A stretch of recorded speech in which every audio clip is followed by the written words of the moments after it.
Hello friends, आज मैं आपके साथ इकोनॉमिक्स का एक और टॉपिक लेके आया हूँ और टॉपिक का नाम है कार्टेल। तो ये कार्टेल्स क्या होते हैं ये डिस्कस करेंगे। चलिए शुरू करते हैं। इकोनॉमिक्स में कार्टेल क्या होते हैं?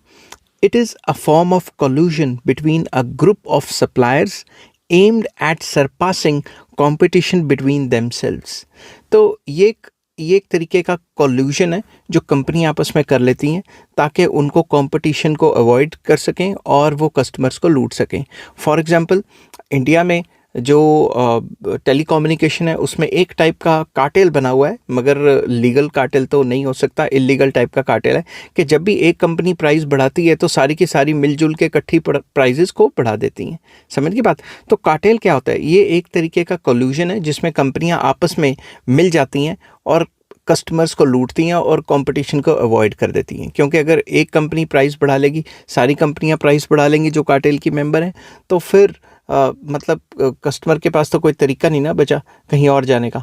तो इंडिया में इस टाइम पे अगर आप देखो तो बीएसएनएल अपने प्राइजेस को गिरा रहा है ताकि वो कंपटीशन को एनकरेज कर सके। तो ये कार्टेल वो नहीं है जो मैक्सिको वगैरह में होता है जिसमें मार धाड़ होती है, वो कार्टेल नहीं है। ये कार्टेल बेसिकली ओलिगोपोलिस्टिक फर्म्स में होता है। और सबसे बड़ी बात इसकी कार्टेल की ये है कि इंडिया में कार्टेलाइजेशन इलीगल है और मोस्ट ऑफ द कंट्रीज़ में कार्टेल बनाना इलीगल है। इसीलिए जो कंपनीज़ है वो अंदर खाने आपस में मिल मुल के डिसीजन ले लेती हैं और ओपनली डिक्लेयर नहीं करती, ठीक है। मगर इंटरनेशनल लेवल पे एक कार्टेल है जिसको हम कह सकते हैं कि OPEC, oil producing and exporting countries अपना कार्टेल बना के बैठी हुई हैं और वही जो फ्यूल है या फिर आप कह सकते हो क्रूड ऑयल है, उसके जो बैरल है, उसका जो ड्रम आता है, उसका रेट तय करती हैं, ठीक है।